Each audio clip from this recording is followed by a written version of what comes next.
wabarakatuh.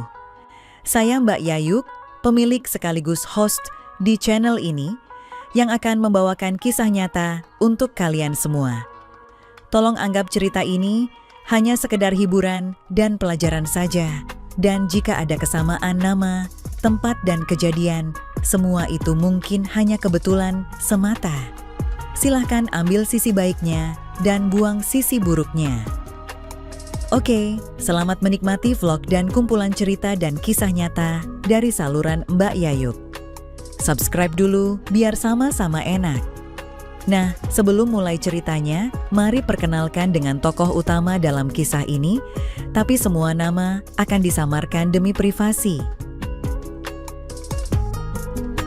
Cerita ini bermula ketika aku sedang memenuhi panggilan interview pekerjaan di pusat kota Surabaya. Meski lulusan sebuah perguruan tinggi yang cukup ternama, namun berpuluh kali aku mengikuti interview tak satu pun ada yang mengangkatku menjadi salah satu pegawainya. Aku menginap di rumah tetangga kampung yang pindah ke Surabaya, namun sudah kuanggap saudara sendiri karena mereka cukup baik pada keluargaku. Mereka sudah kuanggap sebagai keluarga, dan aku memanggil mereka Pak D dan Bu D. Hal itu kebetulan aku sedang mengikuti interview di Hotel Tunjungan. Oh ya, namaku Surtini, usia 23 tahun. Aku pernah menjadi finalis putri sebuah kontes kecantikan. Dulu aku pernah menikah, tapi belum mempunyai anak karena usia perkawinanku baru berjalan 4 bulan dan sudah 3 bulan ini menjanda. Aku menjanda karena suamiku sangat pencemburu. Akhirnya ia menceraikan aku dengan alasan aku terlalu mudah bergaul dan gampang diajak teman laki-lakiku. Dari teman dan suami, aku mendapat pujian bahwa aku cantik dengan tinggi 173 cm dan putih bersih. Soal hubungan suami istri, dulu setiap dengan suamiku, aku selalu merasa kurang. Mungkin karena gelora jiwa yang kumiliki sangat kuat, sehingga kadang-kadang suamiku yang merasa tak mampu meski aku bisa sampai, tetapi kurang sempurna.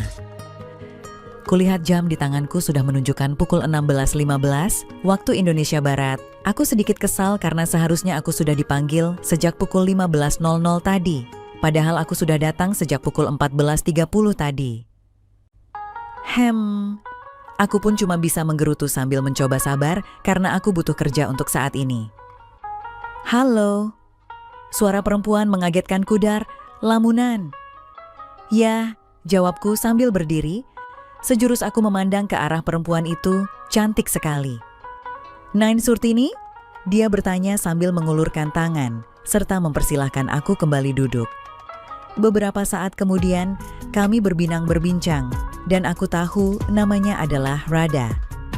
Dia memakai jam gede di tangan kanannya, dengan nama dan pakaian yang lumayan menawan, mengingatkanku pada temanku. Ternyata dia mengaku seorang pengusaha yang memiliki banyak perusahaan dan sedang mencari model.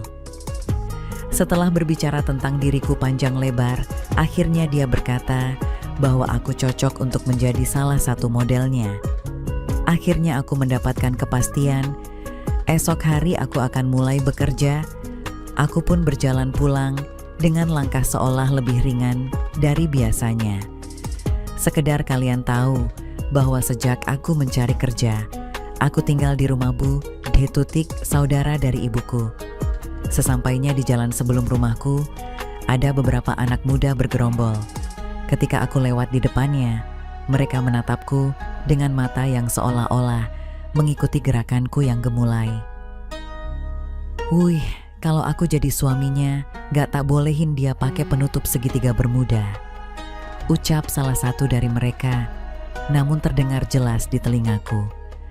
Sampai di rumah, pukul 18.30, aku langsung mandi untuk mengusir kepenatan dan panas yang hari itu kurasa sangat menyengat. Gimana hasil interview kamu hari ini, Sur? Aku dengar suara Bu D Tutik dari dalam kamarnya. Besok aku sudah mulai kerja, Budi, jawabku. Kerja yang benar jangan melawan sama atasan, terima saja perintah atasan. karena mencari pekerjaan itu sulit dan yang penting kamu suka dan menikmatinya apa yang kamu kerjakan. Kata-kata dan wejangan dari orang tua pada umumnya, namun ada poin tertentu yang terasa ganjil menurutku. Sosok Bude Tutik adalah wanita yang dalam berbicara cukup berani, apalagi jika berbicara dengan pemuda di kampungnya. Suaminya adalah seorang PNS, dia pun juga tak kalah ngawur kalau berbicara yang berbau saru dengan Bude atau teman-temannya. Tak berapa lama setelah ngobrol itu, aku pun beranjak ke kamar. Kamarku sendiri adalah bekas ruang tamu yang dipasang sekat dari triplek. Sekitar pukul 22.30-an, aku mendengar suara aneh bercampur derit kursi, seperti didorong atau ditarik berulang-ulang dari ruang tamu depan kamarku persis. Sejenak ku perhatikan secara seksama suara tersebut, dan aku penasaran dengan suara tersebut. Kemudian sedikit ku buka pintu kamarku. Betapa kagetnya aku setelah mengetahui Bude terlihat sedang duduk di kursi dalam keadaan yang bikin detak jantungku serasa sangat berat. Di sana juga ada Pak D yang berada di depannya dalam posisi duduk di lantai dan menghadap ke daerah istimewa Bude. Badanku terasa panas dingin ketika melihat apa yang sedang terjadi di ruang tamu itu, dan aku jadi tak tahu harus bagaimana. Karena baru kali ini aku benar-benar melihat hal ini live. Saat itulah aku jadi tahu kalau Pak D mempunyai sesuatu yang super lebih jauh daripada milik mantan suamiku. Singkat cerita, akhir-akhir ini aku sering nonton DVD saat Pak D dan Bude sedang kerja. Pernah sekali aku hampir kepergok oleh Pak D saat aku sedang nonton sambil kerja kreatif mandiri, namun ternyata Pak D tidak peduli. Mungkin karena dia mengetahui bahwa aku seorang wanita yang butuh kesenangan. Namun saat itu Pak D hanya tersenyum sambil mengambil sesuatu dari dalam kamarnya yang mungkin tertinggal dan segera pergi lagi. Terasa ada yang basah saat aku menyaksikan adegan film tadi. Yah, aku jadi mau. Terakhir kali aku kerja kreatif dengan suamiku adalah hampir 4 bulan yang lalu. Memang aku mudah naik tensi jika melihat hal-hal yang berbau horor. Seringkali aku kerja kreatif sendiri, di kamar tidur ataupun di kamar mandi dengan mengimajinasikan laki-laki yang super dan keren. Tapi terkadang aku merasa ada yang kurang dan memang aku butuh yang sebenarnya, bukan hanya kerja kreatif mandiri sambil berjimajinasi saja. Tanpa kupungkiri, aku butuh yang satu itu. Kulihat jam di dinding kamarku menunjukkan pukul 11.35. Ya ampun, besok aku kan mulai kerja. Pukul 4.30 aku terbangun. Ketika akan membuka pintu kamar, aku teringat akan kejadian yang baru aku saksikan semalam. Pelan-pelan ku buka, ternyata tak kulihat orang di luar. Aku langsung menuju dapur untuk memulai aktivitas pagi. Terkadang aku harus membantu memasakkan sarapan pagi dan menyapu lantai sebelum menjalankan aktivitasku sendiri. Aku merasa itu adalah suatu yang lumrah karena aku menumpang di sini. Aku berjalan melewati depan pintu kamar Bude yang terbuka lebar. Sekali lagi aku terhenyak. Kali ini aku menyaksikan 2 orang sedang tidur pulas. Kulihat senyum di bibir Bude Tutik, tanda senang atas pemberian tadi malam. Di kamar mandi, aku kembali memikirkan kejadian yang kulihat semalam yang membuatku terus terang cukup terinspirasi jadinya guys. Segera kusiramkan air untuk mengusir imajinasiku yang mulai mengusik alam pikiranku. Sebelum berangkat kusempatkan untuk sarapan pagi, siapa tahu nanti aku harus kerja keras di kantor. Jaga diri baik-baik ya Sur, kata Bude sambil menepuk pundakku. Iya Bude, kataku sambil ngangguk. Kulihat wajahnya tampak masih berseri meskipun tampak kecapekan. Dan udah jam 7, pekiku dalam hati. Bude, aku berangkat dulu, pamitku. Yuk hati-hati, nduk, ingat ikuti dengan baik perintah atasan, lakukan dengan baik. Aku pun keluar rumah menuju tempat kerjaku yang baru. Dari depan kantor itu aku berjalan menuju pos security. Permisi. Aku mendekati seorang security. "Ada yang bisa saya bantu, Mbak?" tanyanya dengan sopan. Tubuh yang lumayan atletis, tangan yang kekar. "Ruangan Ibu Rada di mana ya?" tanyaku. "Bu Rada? Pasti sampeyan Mbak Surtini." Terlihat senyum di bibirnya, masih dengan ramah dan sopan. Aku cuma mengangguk. "Tunggu sebentar, Mbak." Sambil mengangkat intercom di depannya. Ketika dia berbicara dengan seseorang, aku melihat suasana sekeliling. Kok sepi ya? Pikirku. "Sebentar lagi karyawan Ibu Rada akan menemui Mbak. Silahkan menunggu," katanya sambil menunjuk kursi sofa di tengah ruangan yang cukup besar. Ketika aku baru akan duduk, aku melihat sesuatu yang ganjil di lingkungan perkantoran ini. Tak terlalu banyak orang layaknya pada sebuah perkantoran. Kuperhatikan security tadi, kulihat dia berbicara dengan temannya, tersenyum-senyum sambil memandang ke arahku. Tak berapa lama ku dengar namaku dipanggil seorang wanita. "Surtini?" "Saya," jawabku sambil memalingkan muka ke arah datangnya suara tadi. "Hai, kamu mau kerja di sini?" tanyanya lagi. "Loh Anita, kamu kerja di sini ya?" kataku sambil kembali bertanya. "Tadi aku disuruh sama Bu Rada untuk menemui kamu. Ayo ikut aku." Sambil ngobrol kami pun berjalan menaiki tangga menuju ruangan Bu Rada. "Tunggu sebentar ya," kata Anita.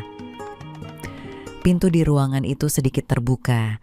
Ketika dia masuk, kulihat di dalamnya ada 3 wanita yang menurutku sangat cantik, berbusana mahal dan menarik. Itu mungkin beberapa model yang dimilikinya, pikirku. "Masuk, Sur." Anita membuka pintu lebih lebar. Ternyata di dalam ada 2 laki-laki yang sedang melihat ketiga wanita di depannya.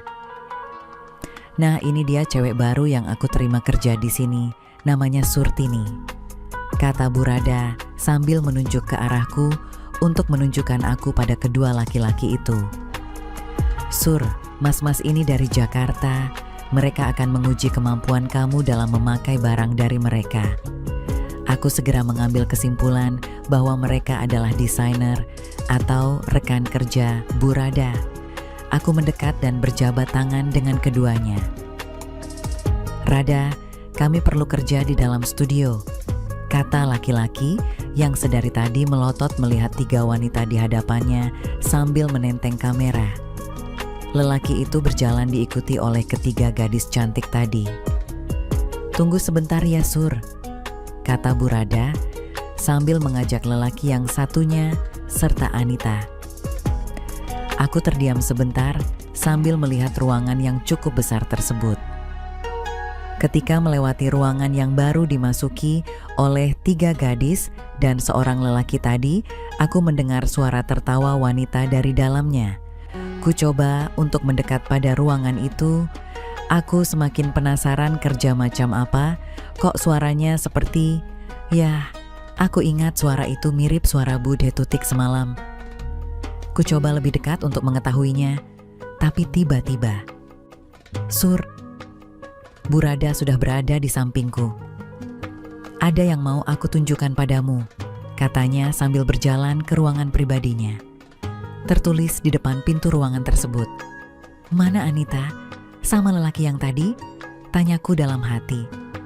Di dalam ruangan itu terdapat banyak foto di atas meja. "Duduk, Sur," katanya mengetahui aku sedang menunggu dipersilahkan. "Bu, maaf kamar kecil di mana ya?" tanyaku sambil nyengir menahan sesuatu. Dia menunjuk ke arah belakangnya. Aku langsung bergerak ke sana, masuk kamar kecil itu. Pada saat aku mulai berjongkok, aku mendengar samar-samar suara laki-laki. Setelah itu terdengar suara wanita tertawa. Segera aku sudahi acara buang airku. Sebentar, aku terdiam sambil mencari asal suara tadi. Setelah yakin tak kudengar lagi, aku pun keluar sambil bertanya-tanya dalam hati, apa yang sebenarnya pekerjaan yang ada di sini. Saat aku berjalan mendekati meja Bu Rada, kulihat wanita itu sedang berganti pakaian. "Maaf Bu," kataku. "Oh, tidak apa-apa kok Sur, bisa tolong ambilkan itu?" katanya sambil menunjuk ke arah kursi kerjanya. Ini Bu? Kulihat sebentar ini adalah baju yang sering dipakai oleh bintang film luar negeri. Aku teringat saat aku melihatnya di sebuah film kesukaanku. Aku berikan padanya dan dia memakainya dengan cekatan. Terlihat bahwa ia sudah terbiasa mengenakan pakaian model itu. Kita bekerja dengan senario dan harus tampil cantik serta semenarik mungkin karena target penjualan kita adalah kaum pria. Ucapnya sambil membenahi pakaiannya. Hari ini adalah saat di mana kamu akan menjadi seorang entertainer seperti gadis-gadis di luar tadi. Aku mendengarkannya sambil mengira-ira apa kerjaku sebenarnya. Maaf sebelumnya Anita di sini sebagai apa Bu? Tanyaku. Kenapa? Dia balik bertanya. Kamu mau tahu tugas dia? Katanya sambil mengambil sebuah remote control di laci mejanya. Tugas dia adalah menjamu para tamu sebelum mereka memulai kerja yang sebenarnya. Katanya sambil menunjuk sebuah TV berukuran raksasa di belakangku. Betapa kaget aku melihat apa yang terpampang di hadapanku. Ternyata Anita sedang dengan laki-laki di sebuah ruangan kosong yang hanya dilapisi karpet tebal di seluruh ruangan itu. Setengah tak percaya, kembali kulihat ke arah Bu Rada, ia hanya tersenyum. Aku segera mengetahui apa yang sedang dan akan kualami, maka aku berjalan menuju pintu keluar. Tapi apa yang aku dapat, pintu itu terkunci. Aku menoleh ke arah wanita itu, tapi wanita itu hanya tersenyum sambil matanya tetap menyaksikan kegiatan Anita di layar besar itu. Kamu bisa berteriak kalau kamu mau, tapi itu tak akan berguna karena seluruh ruangan di sini telah kedap, jadi tak akan ada yang mendengar, katanya. Duduklah, maka tidak akan terjadi sesuatu padamu, atau jika tidak, aku panggilkan satpam di depan agar membuatmu diam. Aku pun telah paham bahwa aku tak bisa berbuat apa-apa. Saat terduduk aku dihampiri oleh wanita itu, dan tanpa kusadari dia telah menarik tanganku ke belakang dan mengikatnya dengan tangkas. Aku berontak tapi tak bisa, karena kursi yang aku duduki besar dan berat, akhirnya aku terdiam. Sudah kita nikmati saja tontonan yang disuguhkan teman kamu itu, katanya. Sialan, rupanya Anita telah bercerita banyak tentang aku.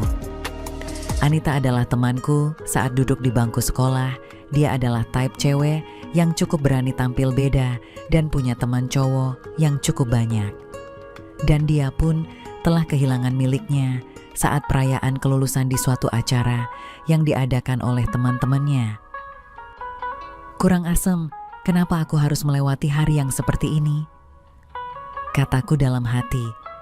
Dari layar raksasa di hadapanku, kulihat Anita semangat sekali. Mas, tiba-tiba suara Anita terdengar sangat keras. Rupanya Bu Rada menaikkan volume pada remote kontrolnya. Gak seru kalau tidak ada suaranya ya Sur, kata wanita itu. Namun aku tak mempedulikan kata-katanya. Aku menunduk tak mau melihat apa yang ada di layar itu, tapi suaranya tetap terdengar dengan jelas di telingaku. Jangan munafik Sur, kamu pasti tergugah juga kan saat sekarang ini, kata Bu Rada. Tak kupercaya wanita yang kemarin kutemui dan terlihat anggun dan sopan, tetapi hari ini, sungguh aku menyesal telah salah menilai seseorang hanya dari penampilan dan sikap orang yang baru saja aku kenal. Perempuan macam apa kamu Rada? Kataku. Tapi tak kudengar jawaban darinya, yang kudengar hanya suara dia sedikit tertawa. Tiba-tiba Rada mematikan layar tersebut dan berkata, "Gimana Sur, apa yang kamu rasakan pada saat ini?" Dia seolah mengetahui apa yang aku rasakan.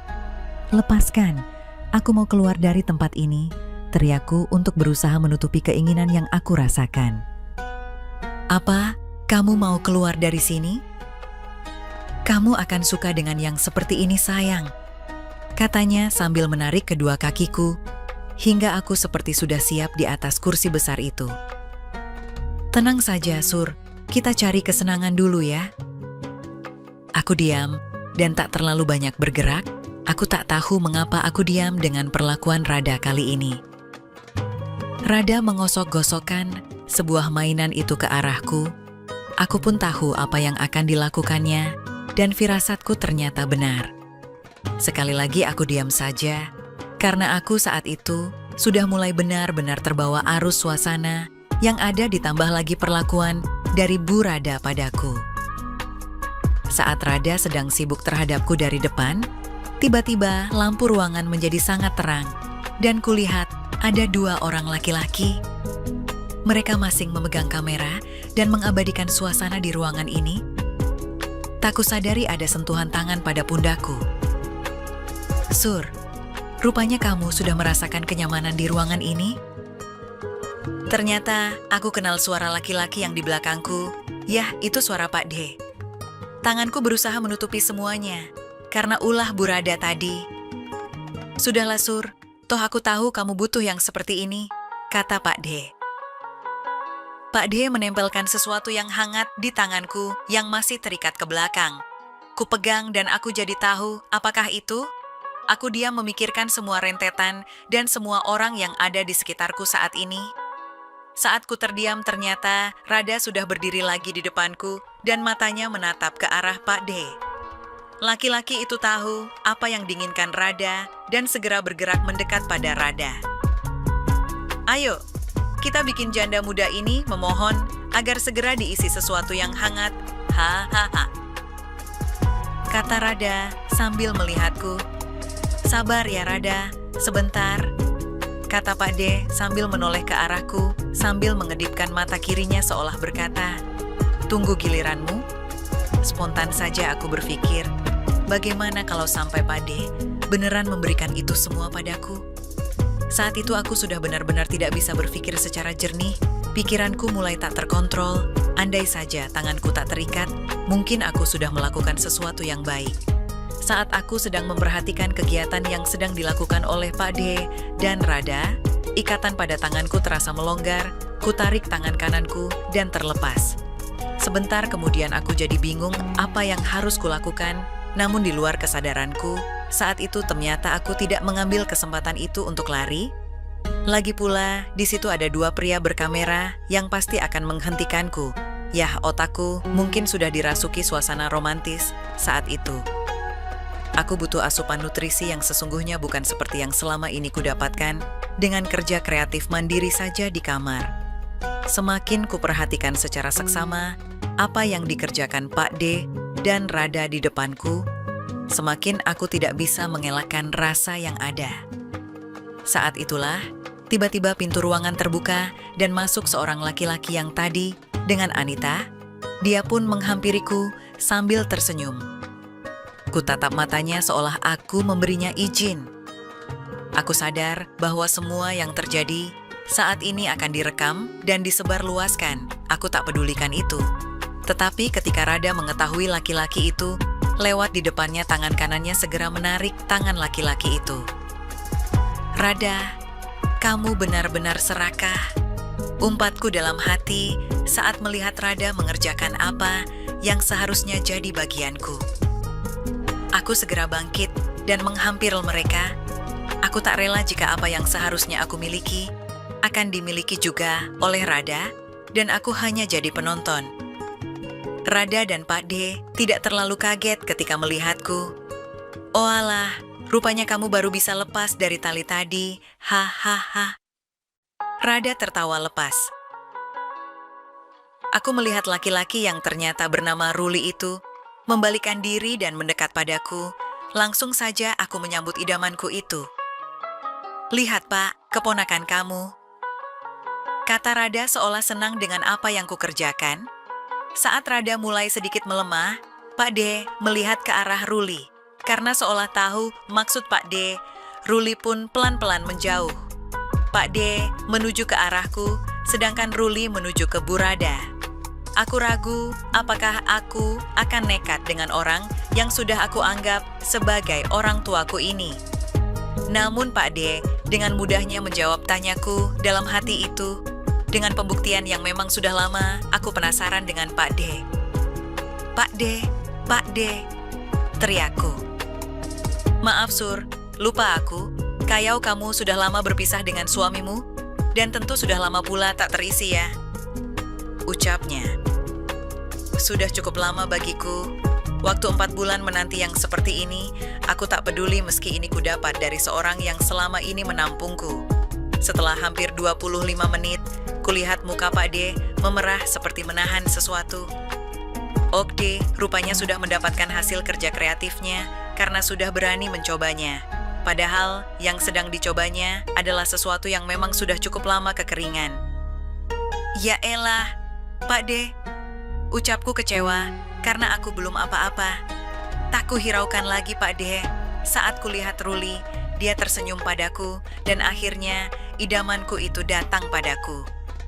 Aku tak tahu dan tak mau tahu apa yang kukerjakan, pasti aku mendapatkannya saat ini. Itu saja.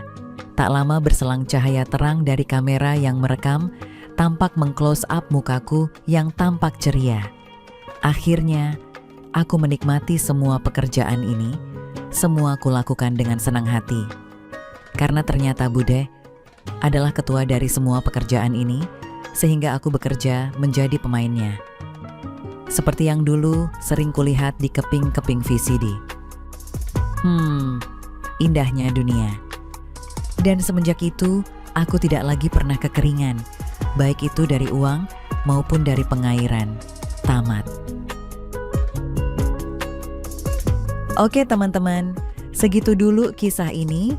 Semoga teman semua bisa terhibur ya. Mohon maaf sebelumnya, di sini tidak ada maksud untuk merusak moral. Tapi kita sebagai insan manusia yang penuh dosa, hanya ingin berbagi pengalaman saja, yang tentunya kami tidak menyarankan hal ini untuk ditiru ya. Terima kasih karena sudah mau mendengarkan kisah nyata ini. Sekali lagi, ambil baiknya dan buang buruknya, dan semoga hal seperti ini tidak akan pernah terjadi kepada kalian semua. Dan semoga kita semua dilindungi dari mara bahaya. Amin ya rabbal alamin. Sekian dan terima kasih. Sampai ketemu lagi di cerita-cerita selanjutnya. Jangan lupa like, komen, share, dan subscribe.